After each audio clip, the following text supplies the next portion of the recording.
Study IQ IAS, अब तैयारी हुई affordable. Hello and welcome to Study IQ.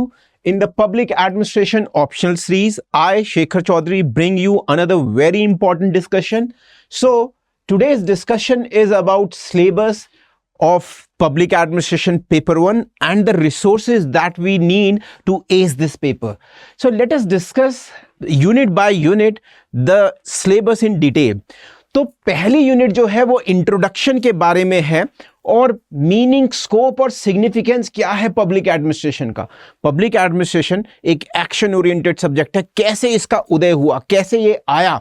इसके अलावा वुडरो विल्सन जो father of the public administration कहलाते हैं, अमेरिका के राष्ट्रपति भी रह चुके हैं, उनका व्यू कैसे था और क्या था। 1887 में उन्होंने एक ऐसे लिखा था, वहां से उदय माना जाता है modern public administration as a academic discipline. इसी के अलावा ये डिसिप्लिन कैसे बढ़ता हुआ आगे चला है और आज इसका प्रेजेंट स्टेटस क्या है। न्यू पब्लिक एडमिनिस्ट्रेशन क्या था, पुराने से ये कैसे बेहतर था या अलग था, क्यों इसकी आवश्यकता हुई। इसके अलावा पब्लिक चॉइस थ्योरी क्या है, कैसे लोग इकोनॉमिक चॉइसेस करते हैं जब भी वो किसी भी एजेंसी को चुनते हैं, या रैशनैलिटी डिसीजन मेकिंग में उनकी इकोनॉमिक आधार पे कैसे होती है। चैलेंजेस क्या आ रहे हैं दुनिया भर में, जो चेंजेस हो रहे हैं प्राइवेटाइजेशन की तरफ। हमने देखा है कि कैपिटलिज्म और नियो कैपिटलिज्म के दौर में जो स्टेट है वो विदर अवे हो रही है, हॉलो आउट स्पेस हमें देखने को मिल रही है स्टेट में। सो लिबरलाइजेशन, प्राइवेटाइजेशन और ग्लोबलाइजेशन से दुनिया भर में कैसे चेंज आ रहे हैं और डिसिप्लिन में भी कैसे चेंज आ रहे हैं। इसके अलावा गुड गवर्नेंस जो कि एक बज़वर्ड है हर जगह, वो क्या है और इसकी एप्लीकेशंस क्या हैं। न्यू पब्लिक मैनेजमेंट क्या है, मैनेजमेंट को क्यों पब्लिक एडमिनिस्ट्रेशन के अंदर लाना पड़ा, क्यों नहीं सरकारी तंत्र ही सारी चीजों को देख पा रहा था। ऐसी आवश्यकताएं क्या पड़ी और उससे समाज पे, सरकार पे और लोगों पे क्या असर पड़ा और ब्यूरोक्रेसी एज अ एजेंसी कैसे बदल गई। यूनिट 2 है एडमिनिस्ट्रेटिव थॉट। अब किसी भी पेपर को पढ़ने के लिए, किसी भी ऑप्शनल को पढ़ने के लिए उसकी आधारभूत थ्योरीज हमें बहुत पढ़नी इंपॉर्टेंट होती है। साइंटिफिक मैनेजमेंट क्या था और साइंटिफिक मैनेजमेंट के बाद आगे क्या आया। इसके अलावा साइंटिफिक मैनेजमेंट जो टेलर के शुरुआत जिन्होंने करी, उसके बाद और भी लोग आए जिन्होंने इसमें एडिशन किया। क्लासिकल थ्योरी जो इनिशियल थ्योरीज थी पब्लिक एडमिनिस्ट्रेशन में, वो साथ में वेबर, मैक्स वेबर जो सबसे महत्वपूर्ण एक व्यक्ति हैं ब्यूरोक्रेसी के बारे में बताने वाले, उनका क्या मत था, उनका क्रिटिसिज्म क्या है और पोस्ट वेबर क्या डेवलपमेंट हुए हैं आपके ब्यूरोक्रेसी को समझने में। इसके अलावा dynamic administration, Mary Parker Follett जो स्कॉलर्स, जो मेल डोमिनेटेड स्कॉलर्स हैं पब्लिक एडमिनिस्ट्रेशन में, उनमें एक विमेन स्कॉलर हैं अपने समय से आगे की सोच रखने वाली। ह्यूमन रिलेशन स्कूल, शुरुआत जो होती है पब्लिक एडमिनिस्ट्रेशन में थ्योरी बिल्डिंग की, वो ह्यूमन बीइंग्स को बहुत सेंटर में रख के नहीं हुई। इस यहाँ पर हमने देखा एल्टन मायो व अन्य स्कॉलर्स ने ह्यूमन रिलेशंस स्कूल की स्थापना करते हैं और ह्यूमन बीइंग्स को इस थ्योरी बिल्डिंग के सेंटर में रख के थ्योरी कंस्ट्रक्शन करते हैं। Functions of the executive, Chester I Bernard. Simon की डिसीजन मेकिंग कैसे होती है, कैसे एडमिनिस्ट्रेटर डिसीजन मेकिंग करते हैं। पार्टिसिपेटरी मैनेजमेंट, मैनेजमेंट ऐसा जो कि क्लासिकल स्कूल से बहुत अलग था, जिसमें समावेशी मैनेजमेंट था। इसके बारे में लिकर्ड, अर्गायरेस और मैकग्रेगर को हम पढ़ते हैं। एडमिनिस्ट्रेटिव बिहेवियर में थर्ड यूनिट जो है उसमें एडमिनिस्ट्रेटिव बिहेवियर। सो ऑब्वियसली जो भी जहां पर भी कुछ भी बड़ा काम होता है उसमें एडमिनिस्ट्रेशन की आवश्यकता होती है। वो कैसे, जो बिहेवियर चीजें हैं वो कैसे रिफ्लेक्ट होती हैं, प्रोसेस और टेक्निक, डिसीजन मेकिंग कैसे करी जाती है, कम्युनिकेशन क्यों जरूरी है, कैसे जरूरी है, कितने प्रकार का होता है, किस कम्युनिकेशन में क्या बाधाएं हैं, क्या अच्छाइयां हैं। इसके अलावा मोरल और मोटिवेशन की थ्योरी, कैसे जो चाहे बिजनेस में हो या फिर आपके सरकारी तंत्र में, कैसे लोगों को मोटिवेट किया जाता है, कैसे एज अ यूनिट ब्यूरोक्रेसी के अंदर भी लोगों को मोटिवेट किया जा सकता है। और ये सब चीजें क्यों पढ़नी आवश्यक हैं आपके लिए, क्योंकि जब आप एक डिस्ट्रिक्ट मैजिस्ट्रेट का या किसी भी एक मैनेजमेंट पद पे पद ग्रहण करेंगे, आप केवल एक एडमिनिस्ट्रेटर तो होंगे ही, साथ में कुछ एचआर फंक्शन भी होंगे। आप लोगों की छुट्टियां भी सैंक्शन करेंगे, आप लोगों के ऊपर इंक्वायरी भी बैठाएंगे और उनको दंड भी देंगे। तो ये सब जानना इसीलिए बहुत जरूरी है। इसके अलावा लीडरशिप की क्या ट्रेडिशनल थ्योरी थी और मॉडर्न थ्योरी क्या है, पहले के लीडर्स कैसे सोचते थे, और अब मॉडर्न समय में जहां पर हम देख रहे हैं कि वेलफेयर स्टेट आ चुका है, प्राइवेटाइजेशन, एनजीओ, सिविल सोसाइटी भी कंधे से कंधा मिलाकर समाज में चल रहे हैं, वहां पर क्या हम पुरानी लीडरशिप स्किल से ही काम चला सकते हैं? नहीं, यही चेंज हम पढ़ेंगे। ऑर्गेनाइजेशंस क्या होती हैं, उनकी थ्योरीज क्या हैं, systems theory, contingency theory of organization. इसके अलावा विभिन्न तरीके के स्ट्रक्चर होते हैं, उनके ढांचे होते हैं, फॉर्म्स होते हैं। ऑर्गेनाइजेशन में मिनिस्ट्रीज हैं, डिपार्टमेंट्स हैं, जैसे भारत सरकार में भी हैं, और दुनिया भर की हर सरकारों में मिनिस्ट्रीज और डिपार्टमेंट होती हैं।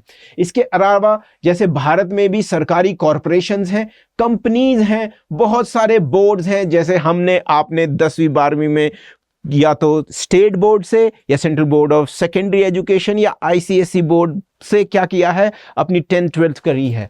इसके अलावा बहुत सारी कमीशंस हैं, और ये क्या है, मल्टी मेंबर्स बॉडी होती हैं।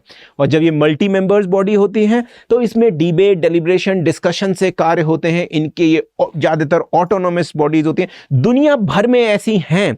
और ये क्यों बनाने की आवश्यकता पड़ी? आपको एक चीज़ और ध्यान रखनी है, जब भी हम पब्लिक एडमिनिस्ट्रेशन को एज ए सब्जेक्ट पढ़ रहे हैं तो केवल और केवल हमारे लिए ये पेपर 1 और पेपर 2 है। जो लोग इसके पेपर सेट कर रहे हैं, क्वेश्चन पेपर, और जो जांच करेंगे, जो एकेडमिशियंस हैं, प्रोफेसर हैं, उनके लिए पब्लिक एडमिनिस्ट्रेशन में कोई 1 और 2 का भेद नहीं है। That is all interlinked. इसीलिए हमें पेपर 1 में और पेपर 2 में इंटरलिंकेज बनाने जरूरी हैं। जब हम पेपर 1 पढ़ते हैं तो उसमें से बहुत सारे उदाहरण हमें पेपर 2 यानी कि भारतीय एडमिनिस्ट्रेशन से देने होंगे। इसके अलावा एडहॉक बेसिस पे और परमानेंटली भी एडवाइजरी बॉडी बनाई गई हैं।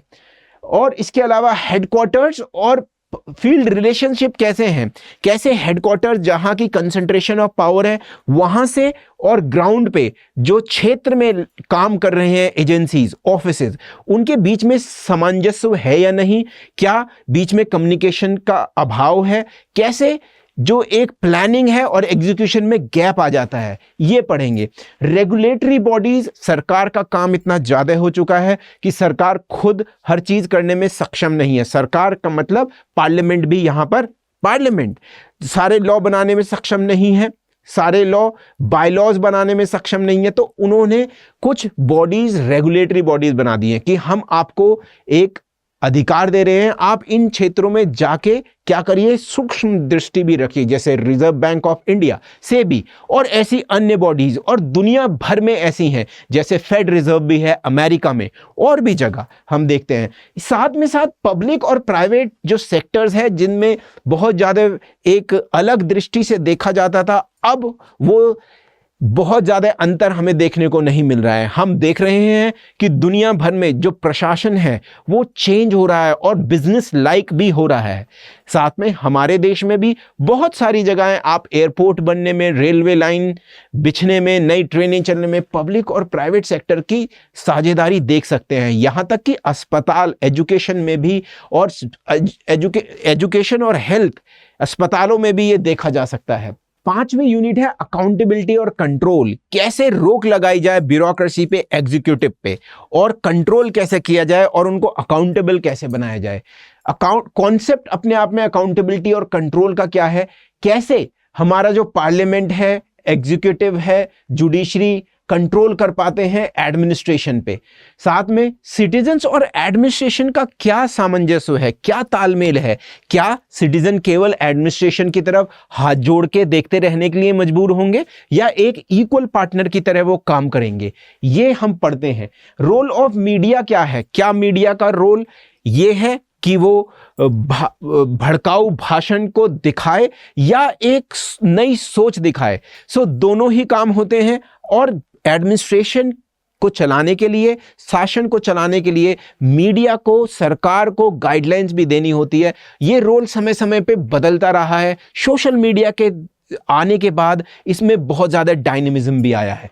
इंटरेस्ट ग्रुप होते हैं जैसे फार्मर्स के, जो अपनी बात मनवाना चाहते हैं, साथ में बिजनेस इंटरेस्ट ग्रुप भी हो सकते हैं, एजुकेशन भी हो सकते हैं, जैसे कि बहुत सारी यूनिवर्सिटीज़ भी अपने लिए फेवरेबल लॉ बनाने की सरकार पे दबाव डाल सकती हैं। यही इंटरेस्ट ग्रुप, प्रेशर ग्रुप्स हम पढ़ेंगे। इसके अलावा वॉलेंट्री ऑर्गेनाइजेशन, एनजीओ है और नॉन प्रॉफिट ऑर्गेनाइजेशंस हैं, इन सब का भी बहुत बड़ा रोल है। और 1980-90 के बाद हम देख रहे हैं ये दायरा बढ़ता गया है और सरकारें भी एनजीओस के साथ मिलकर काम करती हैं। प्रशासन को भी कई बार सहायता लेनी पड़ती है। और सिविल सोसाइटी क्या है और सिविल सोसाइटी का रोल क्या है, कैसे सिविल सोसाइटी एक बेहतर सामाजिक संरचना में मदद कर सकती है। सिटीजन चार्टर, कुछ प्रॉमिस भी हैं सरकार के सिटीजन्स के साथ, ये कैसे आए, आजकल कहाँ आपको देखने को मिल रहे हैं, इनमें क्या नयापन है और क्या दिक्कतें आई होने के बाद भी लोग क्यों संतुष्ट नहीं दिखते हैं। इसके अलावा राइट टू इंफॉर्मेशन हमारे पास है, उसका सही उपयोग कैसे हो सकता है सुशासन लाने में। और सोशल ऑडिट, केवल सरकार अपने आप रिपोर्ट दे दे उससे काम नहीं चलेगा, हमें ऐसे भी ऑडिट कराने की ज़रूरत है जो कि थर्ड पर्सन्स के द्वारा कराए जाते हैं। और आप देखेंगे मनरेगा में, पंचायतों में ऐसे ऑडिट्स होते हैं, दुनिया भर में ये ऑडिट कराए जाते हैं। भारत में भी इनका जो विकास हुआ है यही हम इसमें पढ़ेंगे। हम अगर छठे यूनिट की बात करें तो यह है एडमिनिस्ट्रेटिव लॉ।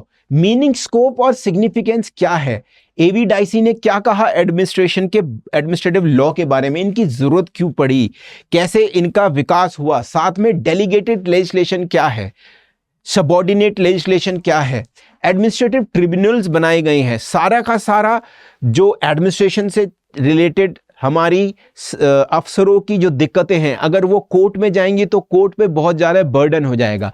इसी वजह से दुनिया भर में एडमिनिस्ट्रेटिव जो भी समस्याएं हैं उनको सुलझाने के लिए ट्रिब्यूनल्स बनाई गई हैं। जैसे हमारे देश में भी है कैट, सेंट्रल एडमिनिस्ट्रेटिव ट्रिब्यूनल, या SAT, SAT।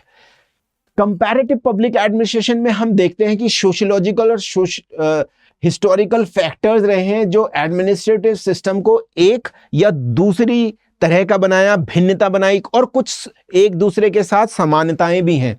Administration of politics, different countries में कैसी है एडमिनिस्ट्रेशन, अमेरिका में, जर्मनी में, जापान में, रशिया में और यूके में कैसे हमारे सिस्टम से कुछ समानताएं हैं और कुछ डिफरेंसेस हैं।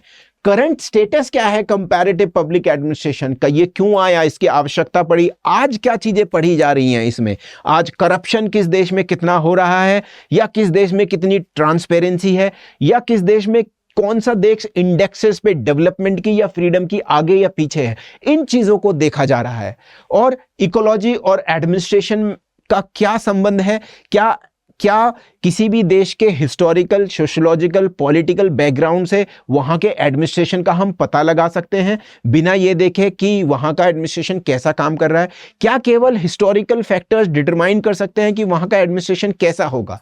रिग्स, FW रिग्स और उनका मॉडल, और साथ में जो स्कॉलर हैं FW रिग्स, वो पूरी तरह क्यों सही नहीं है अपना मॉडल लगाने में, और साथ में उन्होंने क्या सुधार किया, ये सब चीजें हम रिग्स के संदर्भ में पढ़ते हैं। यूनिट 8 कहती है development dynamics. Concept of development है क्या, सब कहते हैं हमें विकास चाहिए, विकास चाहिए, क्या है ये विकास, साथ में इसका डेवलपमेंट एडमिनिस्ट्रेशन कैसे चेंज हो रहा है। 1950 और 60 के दशकों में जो डेवलपिंग कंट्रीज हैं जैसे भारत, श्रीलंका और साउथ एशिया में अन्य कंट्रीज भी और अफ्रीका में भी, इनको बहुत तेजी से विकास करना था, तो ये एक आया डेवलपमेंट एडमिनिस्ट्रेशन। परंतु हमने देखा ये एडमिनिस्ट्रेशन डेवलपमेंट जो है, डेवलपमेंट के लिए भी लोगों का मोह भंग होने लगा, क्योंकि ये डेवलपमेंट भी क्या था, किसी और के द्वारा थोपा जा रहा था। तो एंटी डेवलपमेंट थीसिस के बारे में पढ़ेंगे। ब्यूरोक्रेसी, क्या ब्यूरोक्रेसी जरूरी है डेवलपमेंट लाने के लिए, और क्या ब्यूरोक्रेसी कभी कभी नेगेटिव भी हो सकती है। हमारे देश में भी ब्यूरोक्रेसी का क्रिटिसिज्म है कि वो बहुत धीमी है, रेड टेपिज्म है उसमें। कैसे वो एक ऐसी ब्यूरोक्रेसी बन सकती है जो कि डायनेमिक हो, जो कि कैटलिस्ट की तरह काम करे। क्या हमेशा सरकारी चीजों को ही सरकार को ही महत्वपूर्ण चीजें करनी चाहिए? क्या मार्केट सरकार का जो रोल है उसमें अपना योगदान नहीं दे सकता? क्या मार्केट बाजारवाद से क्या ऐसा होगा कि जो स्टेट है उसके दायरा सिकुड़ के रह जाएगा, और कितना सिकुड़ा है और इससे क्या चेंज आया है, ये पढ़ेंगे। Impact of liberalization on administration in developing country, हमारे जैसे देशों में जो लिबरलाइजेशन हुआ है उससे क्या फर्क पड़ा है। और विमेन और डेवलपमेंट, जब हम डेवलपमेंट की बात करते हैं तो कहीं ना कहीं देखते हैं कि विमेन उसमें पीछे रह जाती हैं। तो विमेन और डेवलपमेंट, साथ में सेल्फ हेल्प ग्रुप जो मूवमेंट है पूरे के पूरे दुनिया में एक सफल उदाहरण है कैसे महिलाओं को डेवलपमेंट की मेन स्ट्रीमिंग में लाया जा सकता है, और भारत भी इसका एक बड़ा उदाहरण है। पर्सनल एडमिनिस्ट्रेशन की बात करें, बहुत जरूरी है कि जो रिसोर्सेज हैं, human resources, those are utilized in best of the manner. इसी के लिए हमें पर्सनल एडमिनिस्ट्रेशन की आवश्यकता पड़ी। अब ह्यूमन रिसोर्स के डेवलपमेंट करने की क्या आवश्यकता है? किसी भी देश के लिए सबसे बड़ा जो उसका एक तरीके से खजाना है वो सोना चांदी या ऑयल नहीं है, रादर उसके लोग हैं। इसको कैसे डेवलप किया जा सकता है? रिक्रूटमेंट, ट्रेनिंग कैसे करी जाए, करियर में एडवांसमेंट कैसे किया जाए, पोजीशन क्लासिफिकेशन क्या है, डिसिप्लिन परफॉर्मेंस को कैसे नापा जाए, डिसिप्लिन कैसे लाया जाए, जो इनडिसिप्लिनरी काम करे उसके खिलाफ क्या कार्रवाई हो, और प्रमोशन कैसे हो, पे और सर्विसेज कंडीशन सुधारी कैसे जाएं। एम्प्लॉयर जो काम करवाने वाले हैं, विभाग या सरकारें, और जो काम करने वाले जो आप जैसे लोग जो जाएंगे अफसरान बन के, उनके बीच में क्या रिलेशन रहे। बहुत सारे लोगों को जो एम्प्लॉयर है उससे दिक्कतें होती हैं, उनको ऐसा लगता है कि उनके खिलाफ जो कार्रवाई करी गई है या उनका प्रमोशन रोक दिया गया है तो उनको उससे दुख होता है, उनको उससे असंतुष्टि होती है। ये ही ग्रीवियस रिड्रेसल मैकेनिज्म है, और लोगों का, काम करने वालों का भी है, साथ में आम जनता का भी है। इसीलिए सरकार में बहुत सारी तरीके बनाए गए हैं जिससे जनता जनार्दन, साथ में विभागों में काम करने वाले कर्मचारी और अफसरानों का क्या हो सके, ग्रीवियंस का रिड्रेसल हो सके।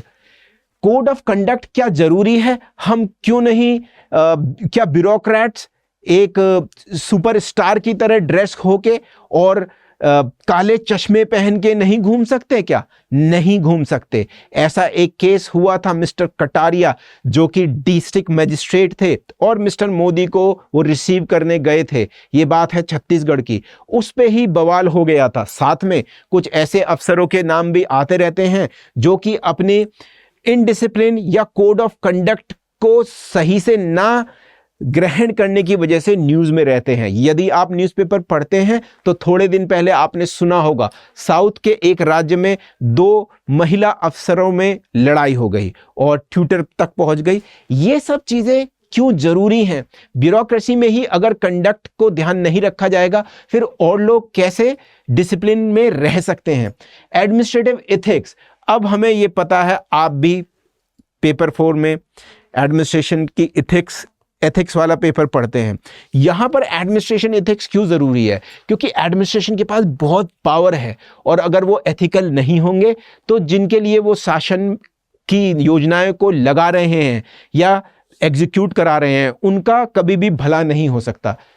Public policy, bureaucracy, public servants are those, bureaucrats are those people who implement the public policy। ठीक, ये एक बेसिकली डेफिनेशन है। तो सरकार अपनी योजनाओं को लगाने के लिए जो कार्यक्रम बनाती है जिस आधार पे, वो ही पब्लिक पॉलिसी है।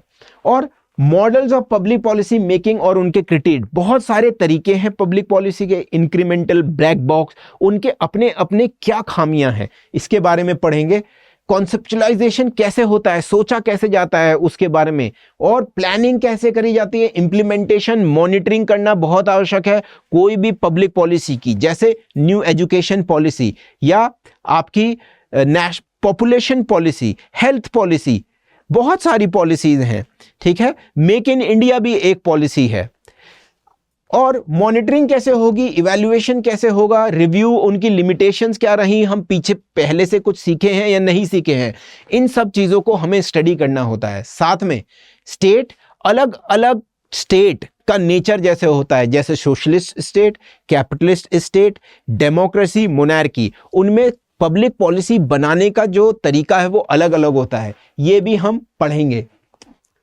साथ में अगर देखा जाए, नेक्स्ट यूनिट पे चलते हैं, टेक्निक्स ऑफ एडमिनिस्ट्रेटिव इंप्रूवमेंट। जिन लोगों ने मैनेजमेंट या फिर बीटेक करा होगा उनको ये जो यूनिट है बहुत ही आसान लग सकती है, और ज़रूरी नहीं है कि जिन्होंने नहीं किया उनको कठिन लगे। ये बहुत ही सामान्य से टॉपिक हैं जो कि आप जब एडमिनिस्ट्रेटर बनेंगे तो आपको भी लागू करने होंगे। साथ में ये ध्यान रखिएगा, जब हम यूपीएससी की तैयारी करते हैं तो ध्यान रखिए केवल डिस्ट्रिक्ट मजिस्ट्रेट ही एक पोस्ट नहीं है, इसके अलावा कई तरह की पोस्ट हैं, जैसे रेलवे में, पोस्टल विभाग में, इनमें जो लोग जा रहे हैं वहां पर, या डिफेंस प्रोडक्शन में जो लोग जा रहे हैं वहां पर हमें थोड़ा ये चीजें बहुत मदद कर सकती हैं पढ़ने। ऑर्गेनाइजेशनल और मेथड्स क्या है, work study, time study, work management, motion study, ये क्या होते हैं, क्यों जरूरी है। ये प्रोडक्शन जहां पर होता है वहां से लाए गए, वहां से आए, और वहां पर भी फिर ये और जगह पे प्राइवेट सेक्टर ने भी अपनाया इन तरीकों को। ई गवर्नेंस क्या है, इंफॉर्मेशन टेक्नोलॉजी का यूज कैसे करा जा सकता है बेहतर चीजें बनाने के लिए। तो ई गवर्नेंस पे तो आपको पता ही है भारत में बहुत जोर है, और अन्य देशों में भी काफी सहूलियत हो जाती है लोगों को जब वो टेक्नोलॉजी से जुड़ जाते हैं। आपने देखा होगा जयशंकर जी को, उन्होंने अपने बेटे के साथ एक अनुभव शेयर किया था कि ई गवर्नेंस में भारत कम से कम अमेरिका से बहुत आगे है। मैनेजमेंट एड टूल्स, जब कोई भी मैनेजमेंट होता है, आप भी जब जाएंगे तो मैनेजमेंट ही करेंगे अपने विभाग में बहुत सारी चीजों का, तो वहां पर network analysis, MIS, PERT, critical path method, इन सब मेथड्स को हम पढ़ेंगे। फिनेंशियल एडमिनिस्ट्रेशन की बात करूं, बिना फाइनेंस के तो कुछ चलता नहीं है। पैसे बहुत जरूरी हैं और इसके लिए सरकार के पास भी होना जरूरी है और उसको खर्च करना भी बहुत ही समझदारी से जरूरी है। मॉनेटरी और फिस्कल पॉलिसी क्यों सरकारें बनाती हैं दुनिया भर में, इसके साथ साथ पब्लिक बोरोइंग, सरकारी बोरोइंग क्या होती है, और पब्लिक डेट, बजट कितने तरीके के होते हैं, कैसे बनाए जाते हैं, बजटरी प्रोसेस भारत में आजकल आपको पता है बजट के सेशन के दिन है, दोबारा से 13 से रिसेस के बाद हमारी संसद चल रही है पर बहुत हंगामा हो रहा है, आपको पता है, आप न्यूज़पेपर पढ़ते हैं सब। बजटरी प्रोसेस क्या है, फिनेंशियल अकाउंटेबिलिटी, खर्चे को हम कैसे देख सकते हैं, कंट्रोल में कर सकते हैं जो हो रहा है, और अकाउंट्स और ऑडिट भी बहुत ज़रूरी है, दुनिया भर में होता है, हमारे भी देश में करा जाता है। अब अगर मैं बात करूं तो मैंने आपको डिटेल में बताया कि हमारे पेपर 1 में जो यूनिट्स हैं इनको पढ़ाई अगर हमें करनी है, इनको समझना है, तो रिसोर्स क्या है। सबसे बड़े रिसोर्स हैं हमारे लिए बुक्स। कुछ बुक्स के नाम यहाँ पर मैंने लिखे हुए हैं, इसके अलावा भी कई बुक्स हमें रेफर करनी पड़ती हैं, पर कम से कम ये तो होनी ही चाहिए। Administrative thinkers by Prasad and Prasad, इसमें जो थिंकर्स हैं पब्लिक एडमिनिस्ट्रेशन के वो कवर किए गए हैं ढंग से, डीपली। ये किताब बहुत अच्छी है और सबके पास होनी चाहिए। Public administration theories and concept by Fadia and Fadia, काफ़ी मोटी बुक है पर सब्सटेंशियली सब इन्होंने कवर कर रखा है लगभग, और अच्छी बुक है। Public administration and public affairs, Nicholas Henry की जो किताब है, इसमें विदेशी राइटर हैं, बहुत अच्छी तरह दे रखा है पब्लिक पॉलिसी को और बजट्स को, डिफरेंट टाइप के जो बजट्स हैं बहुत अच्छी तरह दे रखा है। इंडियन राइटर्स ने किसी ने इतना अच्छा नहीं दिया है। मोहित भट्टाचार्य एक ऐसा नाम है जो आपको बार बार डिस्कशंस में आएगा। ये बहुत बड़े प्रोफेसर रहे हैं और इन्होंने काफ़ी किताबें लिखी हैं। इनकी लिखी हुई हर किताब अपने आप में गोल्ड माइन है, और एक तरीके से मोहित भट्टाचार्य की जो किताब है new Horizons in public administration, इसको पब्लिक एडमिनिस्ट्रेशन का बाइबल माना जाता है। मोहित भट्टाचार्य जी की और भी कई सारी किताबें हैं, public administration, new issues and perspective. इसके अलावा मोहित भट्टाचार्य जी की और किताब है social theory, development, administration and development. इसके अलावा भी किताबें हैं जैसे पब्लिक एडमिनिस्ट्रेशन और रीडर, जो मोहित भट्टाचार्य जी की विद्युत चक्रवर्ती जी के साथ है, बहुत ही प्यारी बुक है, पर कम से कम ये बुक तो आपको पढ़नी ही चाहिए। डेवलपमेंट एथिक्स पूरी। पब्लिक एडमिनिस्ट्रेशन, M लक्ष्मीकांत जी की भी एक बुक आती है जो कि अगर आप एक बार अन्य बुक्स को पढ़ लें तो रिवीजन के लिए बहुत उपयोगी होती है। इग्नू का जो मटेरियल है वास्तव में बहुत अच्छा है, क्योंकि अगर आप इग्नू का कोई भी मास्टर्स इन पब्लिक एडमिनिस्ट्रेशन का मटेरियल देखेंगे बुक और उसके रेफरेंसेस में जाएंगे तो देखेंगे भारत के जितने भी बड़े प्रोफेसर्स हैं उनकी किताबों को सोर्स लेकर वो बनाए गए हैं। साथ ही उसमें बहुत सारे डायग्राम्स और फिगर्स मौजूद हैं जो कि पब्लिक एडमिनिस्ट्रेशन में जब हम आंसर राइटिंग कर रहे हैं, समझने की कोशिश कर रहे हैं, अगर हम आंसर में उनको इंक्लूड करेंगे तो हमारे अच्छे नंबर आने की संभावना प्रबल होती है।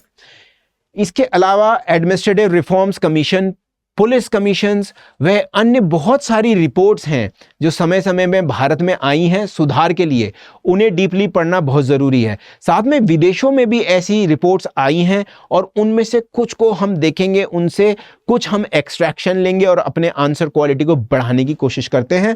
साथ में Indian institute of public administration का जो जर्नल है उसके लिए ना तो आपके पास टाइम है ना ही आपको पढ़ना चाहिए, बल्कि वो काम हमारे द्वारा, मेरे द्वारा एज अ फैकल्टी मेंबर और हमारे इंस्टीट्यूट के द्वारा आपको उपलब्ध कराया जाएगा प्रिंटेड मटेरियल में। आपको ज़्यादा चिंता करने की ज़रूरत नहीं है। इसी के साथ साथ कई बार हमें ये देखने को मिलता है कि जो पेपर 1 है उसमें ऐसी चीज़ें आ रही हैं जो कि भारतीय जो एडमिनिस्ट्रेशन है उससे अलग हैं।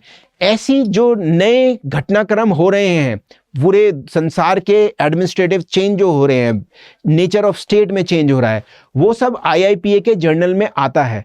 मैं उसमें ज़रूर इंक्लूड करूँगा इन जर्नल्स के जो या तो पेपर्स आएंगे इसमें या आर्टिकल्स आएंगे। ये था ऑल इन ऑल आपके लिए एक डिस्कशन जिसमें हमने आज विस्तृत रूप से पेपर 1 का जो पूरा सब्जेक्ट का आपके सिलेबस है वो डिस्कस किया, साथ में रिसोर्सेज भी बताया। इसके अलावा भी कुछ रिसोर्सेज हैं, जैसे भाई देखिए न्यूज़पेपर तो पढ़ना सबको आवश्यक है ही, इसके अलावा आप जो भी सरकार की नीतियां हैं, मिनिस्ट्री हैं, उन पे भी ध्यान रखेंगे और हम मिलके आगे बढ़ते रहेंगे। आपके लिए और ज़्यादा ऐसे वीडियोस मैं लाता रहूँगा। तब तक के लिए आप सबको नमस्कार, जय Hind, good luck. Study IQ IAS, अब तैयारी हुई अफोर्डेबल।